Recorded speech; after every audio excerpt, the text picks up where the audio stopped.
Welcome to Breaking the Chain. I'm Jacob. And I'm Cody. Cool. And today we got not a lot on the docket, but we have the what we did in Flesh and Blood, Battle Hardened Charlotte. Another Battle Hardened, I can't quite remember where, but I think it was in Oceania. A little bit of Aurora's dominance in at least the Oceania one, and going into the last part, and probably the biggest topic, is our draft opinions. But starting off, Cody, what did you do in Flesh and Blood this week? I unfortunately didn't do much in paper. I have been doing a lot of online testing in preparation for Pro Tour London.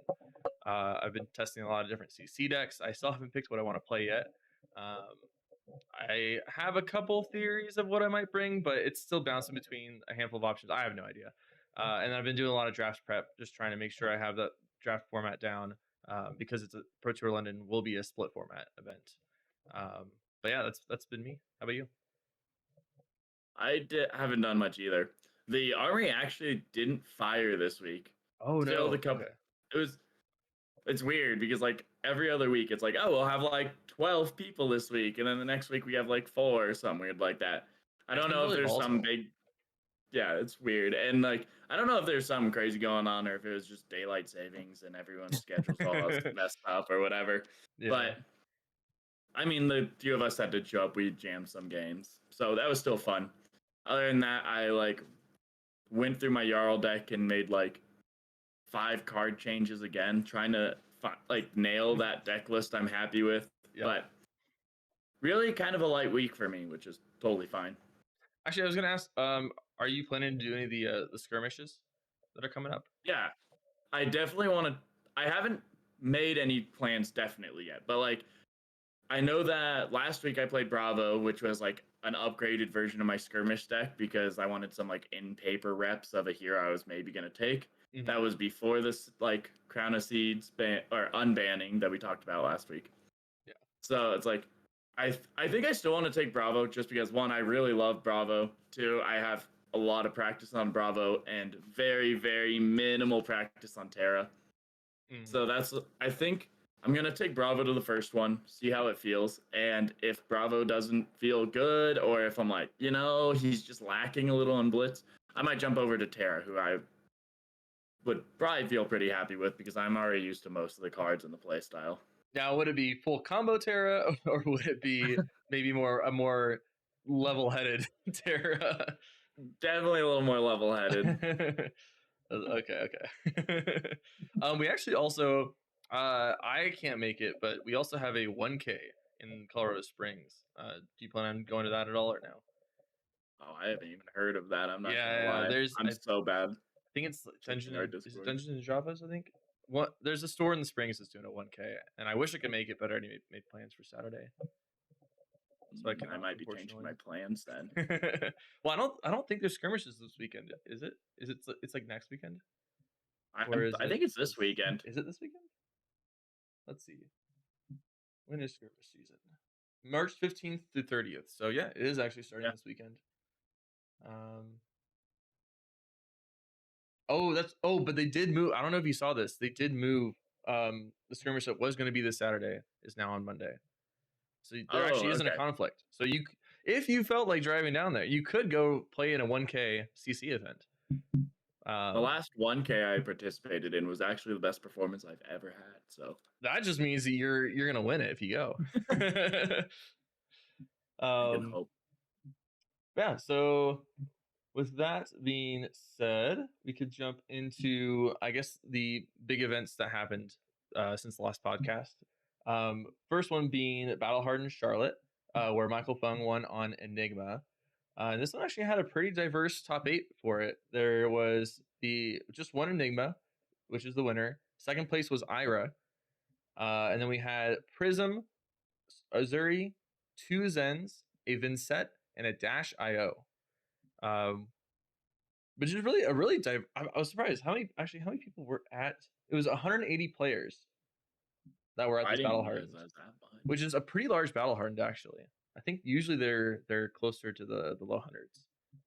Yeah, and the top 8 is like super diverse and a lot of really cool heroes, like Uzuri popping out. Yeah. is super cool, but I can like kind of see it 'cause she has a lot of sixes for like the prisms that are kind of growing, but she also had disruption for a lot of the aggressive decks. You don't even know when it's coming. It's like so I could see a lot of like these heroes really performing. And Vincent, I like expected to do like better, especially after Viscerai leaves. So Yeah, I'm not like too surprised by anyone other than the Azuri. yeah, because there was it a pro tour? There was some event that Azuri won not all that long ago, and it was, I believe, during Zen's dominance that Oh Azuri yeah, came it out and was took advantage of that. Pro Tour Amsterdam. Is that what it was? Yeah. Okay.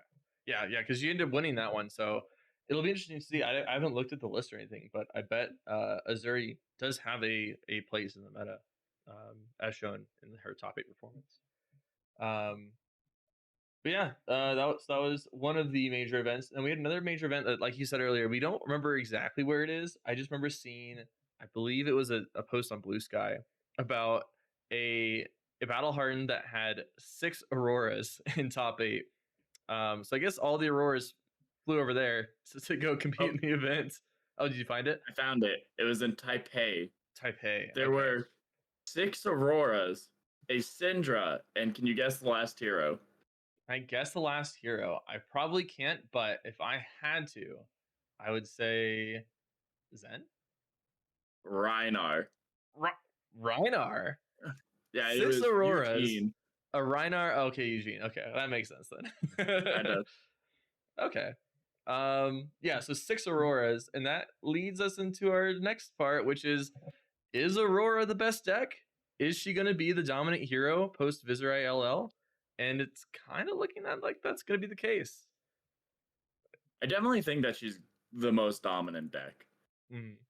I know you're talking about how pulling up or The Talishar somewhere that stats. Talishar stats, which Yeah. again, like 50-50, whatever. Like on Talishar, but like she's 45% in every matchup, which I think is a fair statement. Like I can't think of a single matchup where like Aurora is just like kind of the underdog fighting into. Yeah, I think the main problem is I'm struggling to think of anything that she really struggles into just conceptually, right? Because she doesn't get Mhm. hurt by that much by disruption, right? She just has a ton of 0 for 4s in her hand that she can just convert anyway. Um, she doesn't like she just doesn't have a damage output problem, right? She can clunk up a little bit, but you can play it in such a way that you can reduce how often you're going to break, like the typical rune blades usually do. Um, so it's I think the main problem, the main reason that she's so good is because there's just not a lot of things you can do in terms of counterplay, right? Um, she has anti-fatigue strategies, she has aggro strategies, she's just very flexible overall. And she's getting these new cards that are increasing her flexibility even more and increasing her power level by just enough to make her even better than she was already, and she was already performing really well, right? So it's kind of one of those situations, those KO armory deck situations where the best deck is just getting better through the use of one of the armory decks, and we're gonna have to see if the meta does find a way to respond to it. But as I mentioned before, and as you pointed out, the challenger stats have her at 45% plus into everything, with her worst matchup being Vincent at a 45% win rate in Divin set, but everything else is about 50-50 or better. Um, so yeah, I guess you can bring Vincent to counter Aurora, but that might be about it at the moment. I do think like as much as you say like there's not a lot of ways to counter Aurora, I also like I don't think that's entirely true. I think there are ways to counter her. I just don't think it's like as like 100% as it was in a lot of top meta decks in the past, where it's like, oh, like you had Dromai at one point. It's like, oh, just put sixes in there. You have Prism, like put sevens in there. Mm-hmm. You have like Guardian. Oh, put some defense reactions. Like I don't think it's like as like oh if you put this in you're increasing your matchup by like an insane amount where you're taking it over. But I think like with Aurora you still have like the weakest link. I still think that CNC just having it in your deck makes the Aurora play differently. Like they have to arsenal a lot of their instants and play a little. I wouldn't say suboptimally, but like they have to play different lines than they want to sometimes just by seeing what you have in your deck. Mm-hmm. So it's like I think that like It might just be because she's like a new and it's like refreshing in a way. But I'm like, for a top deck, I think she's doing pretty well. Hold on, sorry. Are you good? You're really lagging on my end, and it might be my computer. Let me check if something's running in the background that's causing this. But it's like your camera is lagging and you're catching up. Um, Oh, okay. hold I on. did notice you like jitter for a second on my side too. Yeah, I think there's something going on my end. Hopefully, it clears up. But it's not the worst. We can still work through it. Um, Okay, okay.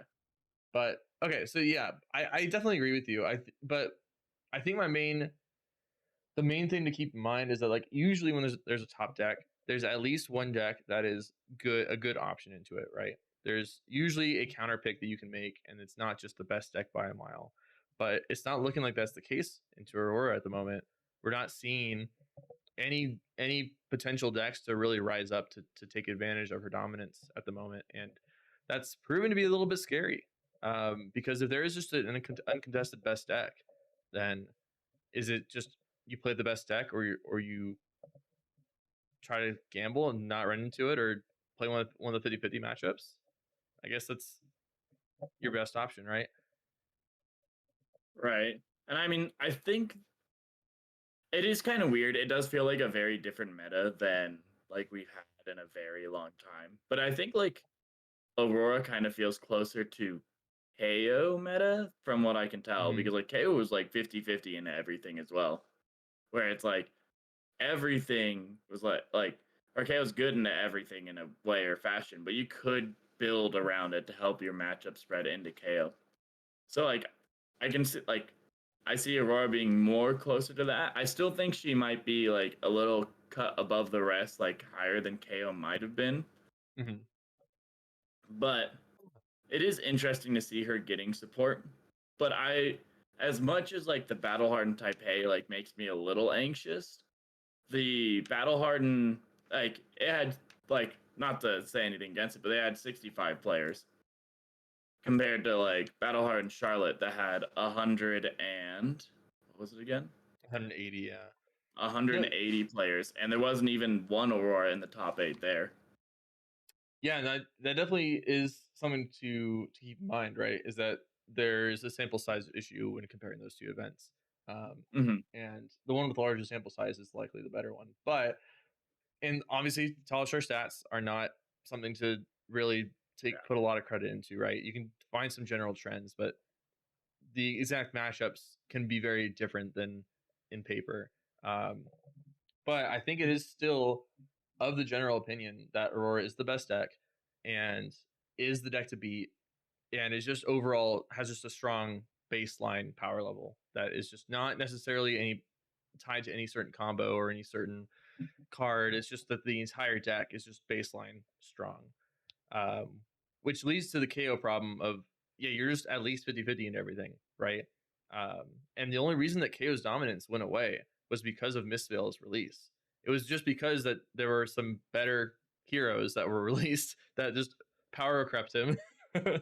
He hasn't changed at all. It was just new heroes released, and the entire meta shifted in a way that made him worse. And so we'll have Yeah. to see if that's what it will take. If it'll take high seas to stop Aurora's dominance, or if the meta does shift enough, maybe there is some strategies out there that the best players in the world are going to find for Pro Tour London, and we'll take advantage of that into the large field of Auroras that are expected to be shown up. And I could see like Azuri being a really good answer to like Aurora. And like there are some decks that like pop up and I think like have answers. Like just Herald Prism has some really good answers. Mm-hmm. I think Azuri is one of those decks that can present that kind of control that Aurora has more problems like interacting with because you don't know what's coming, so you don't know how to block. Which, as much as Aurora like doesn't block, there are definitely turns where you like electrostatic somersault and do some of those like weird combos.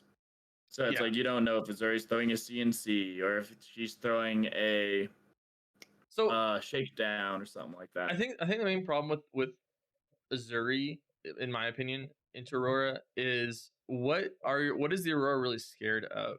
Like obviously, if there's a card in Arsenal then it sucks to lose your card in arsenal to a CNC or leave no witness, right? But outside of that, like weakest link doesn't really hit that much. You can kind of just respond with your channel lightning values. You can use the somersault when you block with a card.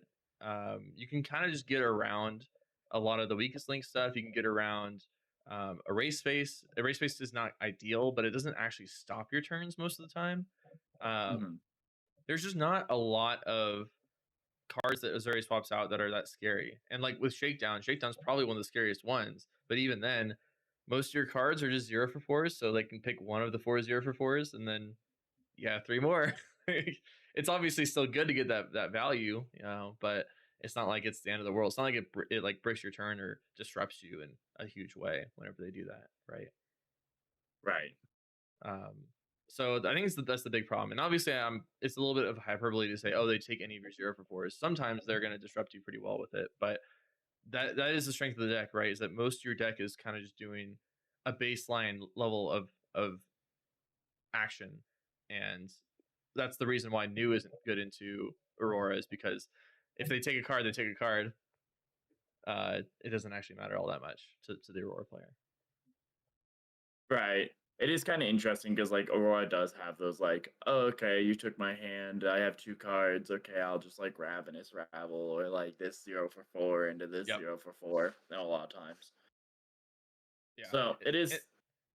And that might change with the introduction of more of these non-attack cards. Like there's a chance that it Mhm. gets a little bit more combo, and maybe the decks change in a way that is more exploitable.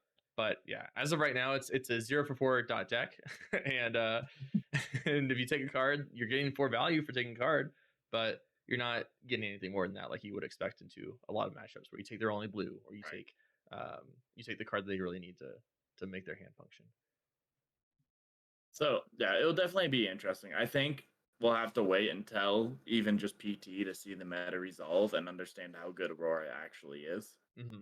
We do have a lot of events until then that we get to like kind of spot. I think it's is it Kobe? Am I pronouncing it wrong? I'm pronouncing like the I think basketball player, but there is, I believe it's either Battle Hardened or Calling coming up soon that we're gonna get some new results Mhm. from. I believe there's probably, I think almost every weekend there's is it tier 2, whatever the Battle Hardened / Calling levels are. Tier 2 or tier 3 events every weekend leading up until PT London. So we'll definitely get to keep an eye on this as London gets closer. But my prediction is Aurora's the best deck, and unless there's some spicy tech floating around, I think she's just gonna kind of remain the best deck until the next deck comes out. Yeah, I could definitely see that coming around too. But Cool. yeah, But I think with that we can move into the last topic yeah, about draft yeah. opinions. So basically what this topic is about is there's been a noticeable difference in attendance in the RTNs from draft RTNs and CC RTNs. And it led me to start questioning the overall player base's opinions of draft. And I wanted to kind of dig into why maybe the player base as a whole prefers classic constructed over draft, despite the draft format just getting better and better as the sets get released. So what I did was I messaged a lot of people. I posted in our local Discord, and I basically just did a lot of research into people's opinions on draft and maybe why they do or don't play it, why they do or don't like it. And I wanted to start with us two to begin with. So Jacob, let me know what is your opinion on draft? Do you like it? Do you not like it? Do you seek it out? Would you rather there be events would you like, if there were local events, would you attend them or not over CC? What is your opinion on draft in relation to the CC format? So I do like draft. It's actually how I got really into the game Mm-hmm. because my first RTN or not RTN, sorry, even Armory I went to, when they first started, they were like only doing drafts. They didn't do actually CAC at all. So when I went there, I would do draft weekly. It helped me to acquire a lot of the cards that I didn't have in the beginning. And I think it was a ton of fun. I can definitely see some of the faults sometimes, but like I enjoy it personally. When looking at like a competitive level of draft, I definitely look to like CC events more than I look for draft events, just because I find it easier to one practice CC than draft. It's not as expensive. I don't have to like you could do some back alley ways to do it, but Yeah. like I don't have to buy a box to draft a box every time, and I get really good in paper reps of CC, and that's really easy. But it's like it's definitely something where like I chase CC more, but I'm definitely okay to do draft. Hmm. But I know there was like the draft RTN that you ended up winning this last season, but it was like all the way up in Wyoming, and it's some for me. I'm like, I'm not gonna drive all the way up to Wyoming, which for us we live in Denver, so it's Yeah, it was few about a two and a hours. half hour drive. Yeah, and I Yeah, definitely want to get into the accessibility of it, but I wanted to have the audience understand our opinions on the format first before we discuss it and get into it. But basically, it sounds like you lean towards CC, but you started the game with draft, and you have a favorable opinion of draft, but you still prefer CC due to the accessibility of testing and just the familiarity with the format. Is that a yeah. good summary? Another thing I'd like to add is like I think sometimes I really enjoy CC more because like you'll sit down and you have like draft and it's like okay, I don't really like any of these heroes. Like Miss Fail was fun and cool, but like personally, none of them were like any of my play styles. Like I sat down and I tried a lot, and I tried really hard to get into like especially like Enigma. I'm like, oh, she's like the guardian of Mistvale. Mhm. But it's like sometimes I sit down for draft and like I'm so attached to this certain archetype of flesh and blood that I'm like, man, like it like scratches like the flesh and blood itch a little bit, but it's not exactly what I've been looking for. Yeah, yeah, that was something I heard as well. But yeah, no, I get that. You kind of like how you're playing Jarl. You like to play the hero, right? It's not necessarily Mm, because it's the top performing deck or anything. You play it because that's what you enjoy to play, and that's why you play the format. That's why you play this game is because you want to play this the heroes and the play styles that you want to play that you find enjoyable, right? Um, yeah. and so yeah, that makes a lot of sense. And for me, I started with not playing draft. Actually, I didn't even touch limited, really, when I first started playing. I walked into the store, I borrowed your Bolton deck, and from there I played just Blitz and CC. I've only played constructed formats, and I didn't actually. I did a pre-release here and there, but I didn't actually draft until I believe Outsiders. And that was an interesting format to draft. I had no idea what I was doing. I basically managed to get donated an invite to the Erosion National season from one of the RTNs that I attended. It was I was not good at it. I didn't know what I was doing. I didn't have any practice. Um, and I understand where a lot of people come from because of my experience there because I started in the same spot. I started not knowing the format, not being familiar with it, and not performing well because of it.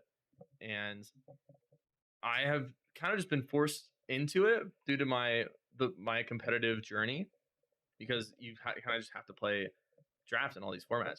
I then attended the nationals. I was in Las Vegas that had the Monarch draft, and I had to play there. I had to prepare for that.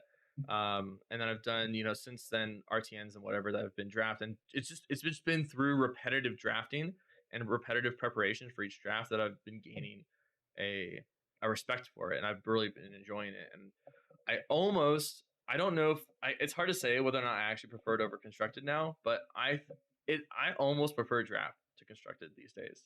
Um, it's been like draft started at the very bottom and CC was up at the top, and it's just been slowly kind of going towards the middle on which format I actually like better.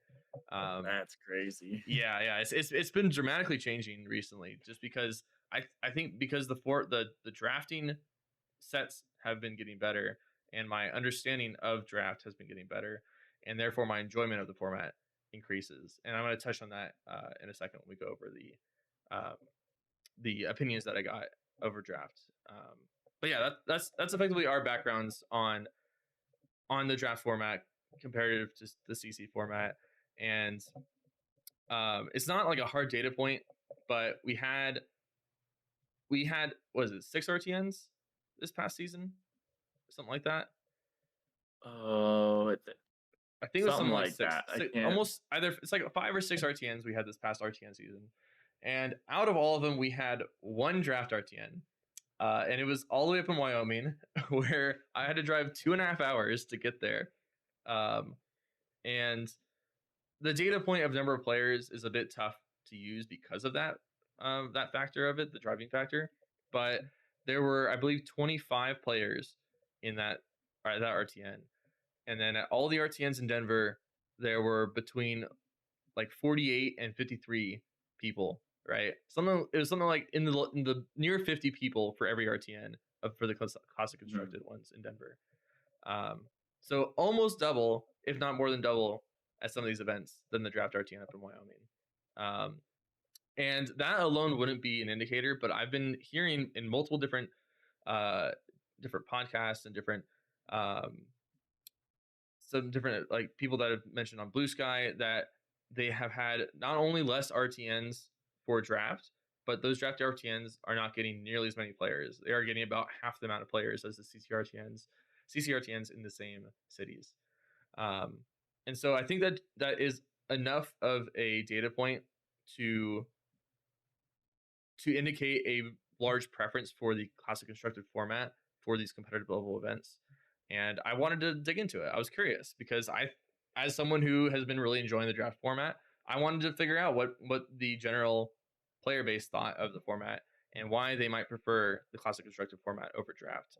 And I think some of the things that you mentioned were a lot of the responses that I got, right? There was a lot of, I want to play this hero. I don't want to play these. I don't, there wasn't interest in the heroes in the set, or there wasn't just interest in drafting versus CC in terms of like the play styles you get to do, right? Um, Mhm. but I think that I want to go through some of the things first before I like give an overall summary. But I do want to go through some of these bullet points. Um, so I think one of the big things is the playstyle, right? It's obviously a very different format.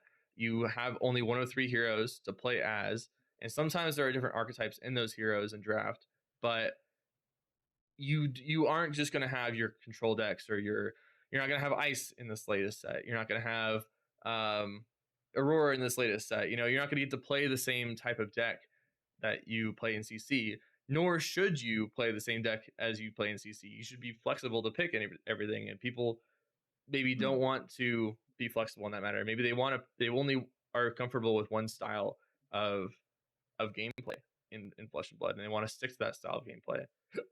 And that's one thing about the hero centric format of the game that allows for that, right? You get to pick your hero, you get to pick a play style, and you get to play that play style in every single game if you want to. That's up to you. Like you have to play against other opponents, but some of the decks you pick might not care what your opponent is doing most of the time. You can just kind of do your thing. You can be an aggro deck, and you're always an aggro deck, and you can be a control deck, and you're pretty much always a control deck. Whereas in draft you have to be flexible because you have to play whatever's optimal, whatever's provided to you in that draft, right? Um, and so I get from that perspective that there's that restriction involved with draft that people just aren't favorable to, right? Right. Yeah. I think one cool thing about like being flexible though is like playing Monarch Draft is actually like Levi is one hero I really like to play. I haven't played her in a while, but like it was through Monarch Draft that I like got some of the lines. I'm like, oh man, like I actually really enjoy this hero. I Mm-hmm. didn't expect this. So it's like I do think it's a big downside. Like I say big downside. I don't think it's like it is a downside to draft where it's like you can't play the archetype you want to play all the time. It's not like Magic where you have all the colors all the time, and I haven't done Magic Draft, so it could be different than what I'm imagining. But you have all the colors all the time. Like you can't have every class in every single set. It's just Flesh and Blood isn't built for that. So you have some of these like cons- like these built-in problems where it's like I can't do exactly what I want to do. Mm-hmm. So like I can definitely like that's like definitely pulls me away from a lot of draft formats where like heavy hitters I actually made my way to a couple draft formats that I normally or like draft RTNs or ProQuest. I can't remember what it was at the time that I normally wouldn't do because it was like the classes I enjoy, play styles I'm more happy with. So like so I can definitely see a huge influx in like player density based on like, oh, do I like these heroes? Do I like this set? Mhm. And not that I have much more to add, but I do think that it is a talking point that's not brought up as much as I think it can really affect people's opinion on draft sets. Yeah, no, thank you for bringing up the difference in Magic because that's what I wanted to cover as well when it came to, I guess, people's preference and people's affinity to a set, right? Because Flesh and Blood does this somewhat unique set release concept of this set has these three heroes in it, these three classes in it, and that's it outside of the expansion slots. That's it. That's it. You don't have like Magic where, as far as I understand, I don't play Magic, but as far as I understand, every set has all five colors in it, right? Or is it five or six? It's five, right? I think I'm pretty sure I it's think it's five. 5. That shows just how non-Magic of a player I am. But I think it's five. I'm pretty sure it's five colors. But every set has all the colors in it, right? And Mhm. therefore, you're always going to have a stake in that set unless your deck just doesn't, it just operates on the fringes of that color, right? So you're always going to have something to relate to in that set. Whereas, like as an extreme example, we had Bright Lights, where if you don't like Mechanologists, you're nothing's in there for you, right? Like you're not going to like the set. And obviously, most of the sets aren't that extreme. Like they have three classes in them, right? But Mhm. it's still like, as a Guardian player, you had like you liked heavy hitters, right? There was Guardian in there. Since then, have you played any drafts since heavy hitters? Not any like real professional drafts. The Heavy Hitters was like the last like Yeah. competitive draft that I actually really took part in. Yeah, but like yeah, and I'm not saying like you would only play Guardian drafts, but that was probably one of the reasons you were interested in playing the draft format was because you liked part of that set. You had a Mhm. an allure to that set in the first place due to the Guardian class being in there. Whether or not you played Guardian in every draft is a different question, but you at least had a desire to engage with that format, right? Because of the set engaging with your preference to how you approach the game, right? Yeah, So exactly. yeah, so I'm glad you brought up the Magic thing because I think that is a major difference, right? Um, and is a major reason why draft might not be as popular of a format. Um, the second major thing that you also mentioned in for your opinion of draft was the accessibility part, right? Because every time I go to these competitive events for draft, I feel like most people don't have enough drafts under their belt, and it's just because how do they get drafts? How do they do the practice drafts? What options do we have? Like what in person options do we have? We have one store that's all the way in Aurora, which for us is like with past traffic is just not a nightmare to get to, right? And that's one Mhm. store I know that does drafts, and that's it. I don't think there's any other stores in our area that actually do a somewhat weekly draft. Yeah, I can't imagine off the top of my head. I think Yeah. that's like somewhat a uniquely like Colorado problem, especially with how many armories are ran in especially Denver a week. I think it's Mhm. uniquely a Colorado problem. But even past that, like to get competitive level draft seems a lot harder than CC. Well, you can get a group and like easily play online. Like I think the Runaways have something which I was is getting like into really that, yeah. cool. But But it's like it feels like an extra barrier. Like exactly. just putting an extra step in front of like, okay, well, like I have to get online, I have to go into Talishar, I have to make a deck. But like I'm already making a deck, so it's like not crazy hard. And it's like especially as a Guardian player, and like, oh, like maybe a card gets added every other set, like something like Mhm. that. It's like not too crazy bad. But sometimes it's like every single draft set, I have to go in and do the practice and go through here to do this, to finally get some draft practice. Yeah, exactly. And that's the big thing is that the barrier to practicing it is much higher than CC, right? Because you either you either have to engage with the online format or you have to be proactive in your paper drafting, right? I had before my RTN, I had one paper draft, one actual in-person draft, and that was just because a player local to the area messaged me and said, "Hey, do you want to draft in paper? I have zero paper experience drafting. please, please help me fill a pot of 8 people so I can draft in person before this RTN." And I was like, I am ecstatic to. I want to. I have zero drafts in paper as well because it's just not a thing that you can just easily do, right? If you're fortunate enough to have a store in your area that does drafting on a weekly basis, then that is great. You're going to get your one draft a week, but that's still just one draft a week, right? These drafts take up most of your evening. So even if you have a couple armories that do drafts, you're still only going to get a couple drafts a week if you're only doing paper drafts, right? And then you can try to put together your own pod. And I bet that nearly every city, at least in the US, has a Discord group or Facebook group or something to like you can message out there and be like, "Hey, can we all get together and do a paper draft? I'll buy a box. I'll provide the packs," type thing.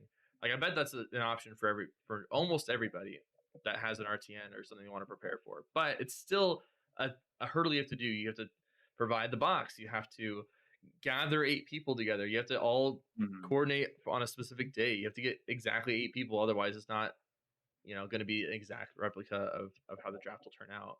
And then even then you get one draft out of all that effort, right? You get one single draft where you draft one hero and you play that deck 3 times, and maybe you can convince someone to play the matchup again after the fact. It's like run it back. But outside of that, that's one entire night for one draft. And depending on how much time you have between when the set released and the first RTN weekend, which is when our draft was, it was the first RTN weekend. I think it was 2 weeks between when the set released and the first RTN. I If think not something like one that. week. Yeah. It was a really short time frame. So most people, even if they aggressively tried to draft in paper in preparation for it, would have only been able to get 5-6 drafts probably. And so One go ahead. Sorry, I was gonna say one thing I would like just a random little tangent I'd like to add about like in-person drafting and these. I actually think like some of the most fun I've had in Flesh and Blood are these little like ragtag groups of 8 people doing a Yep. draft in someone's like kitchen room. Like it is like wild to me because like I don't think I realized that until like you're like talking about like, oh, like getting 8 people, throw them around a Hmm. table, drafting, and like how crazy it is. I'm like, man, I remember like doing that for Monarch, doing that like Yep. for a few sets, and it's like that's a lot of fun even like without the game aspect, just having all those people talking and like, oh, I really like this, oh, da da da, what do you think about this, or even like going outside of Flesh and Blood every once in a while in between like waiting for someone else to finish around so you can like repair Yep. like. That is one of like the really cool things about the game. I agree that some of my fondest memories are getting those ragtag draft pods together just to get some games going to at someone's kitchen Mhm. table. Um, and as a side tangent, that's another one of like the really enjoyable things about this game is when you do a similar thing for traveling for these events. When you get a group of people together in an Airbnb and it's just like you're practicing Flesh and Blood the night before, the couple days before, and you're just doing all this testing with each other and bouncing ideas off each other right before this big event. It's a very similar vibe, and it's one of the most enjoyable parts of the game, and part of that whole play the game, see the world mantra, right? Totally. Um, but yeah, But sorry to interrupt you, no, you're that good. It I just is like realized that when you were talking about all this. yeah, it is a lot of fun to do, but it is still an effort to do it, right? Mhm. And you're still going to get only so much practice out of it. But I agree, it is fun to do. I do like making those pods. Um, but and once you accept that paper drafting is not quite enough practice for these events, then you have to look into the online drafting, which, like you mentioned, there's the Runaways Discord that runs these online drafts um, through Draftmancer, which is primarily a Magic the Gathering online drafting service, but you can use you can draft Flesh and Blood there as well. And it's very easy to do once you get on their Discord and like look through how to do it. It's like a very easy process to draft. But not a lot of people know that it even exists. Not a lot of people are able to access that service and to play online and do that, right? Mhm. And it's a very different experience than actually drafting at these competitive events when you have the pack in your hand versus just these cards on the screen and you have to like pick them as they fly by effectively. Yeah. um so One thing to add about like going on and like competitively trying to draft and learn through that like effort and method is mhm, like you also have to relearn everything every set. You have to like yeah, and like there's some draft strategies like understanding the wheel and understanding like basic ideas of like okay, what's open, what's not open. Like sure, you get that. But like a new set comes out and you have to learn every single hero, all their unique strategies. And so like I think that's like a huge barrier for like RTNs because it's like I can go to an RTN on Yarl with like, okay, like the last 2 weeks I haven't had a lot of practice, but I have like months of aggregate data of like all these extra things. I just need to make sure I get some key heroes like these 2 weeks. Instead of like draft where it's like you want to succeed, you have to sit down and be like, okay, like we just got this new set. It mhm, what like I have to put in all this time, all this effort just to figure out how these like decks work, these new heroes work.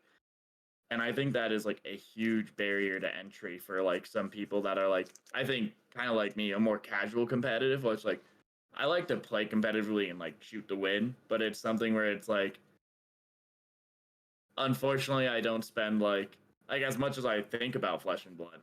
I think about it like every moment. I don't spend like my weekends like, oh, I have free time. I've got to be grinding the game. Like there are yeah. definitely times I'm like, I'm just gonna sit back, relax for like 4 hours and do nothing. Yeah. Yeah, that is another big thing that you mentioned, it which is the time investment, right? And how every draft set is a whole unique drafting experience and drafting preparation required for it. Whereas with CC, you play your one trick hero, or you play a deck that you've played forever, and maybe a couple matchups change, or maybe this, that, the other changes. But for the most part, you know how your deck functions, and you know how to play into most of your matchups because you've been playing it for a while. But when you have a draft format, it's every 4 months, right? For Flesh and Blood, a Mhm. new draft set comes out. So now every 4 months, it's like every 4 months you have to learn three new heroes, right?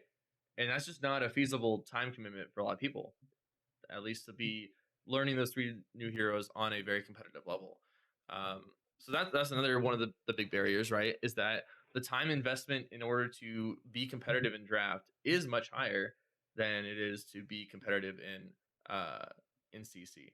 At least in terms of the the floor of being competitive in CC versus draft, if that makes sense. I get exactly what you're saying with that. Yeah, because yeah, I know there's a lot of people that play Flesh and Blood that play their one or maybe two heroes, and they don't put a ton of time into the game, but they're able to perform well. They're able to perform really well though on those one or two heroes without having to put a ton of time into the game, right? But that's just not a feasible thing Mhm. for draft. And so that is one of the big things going against it.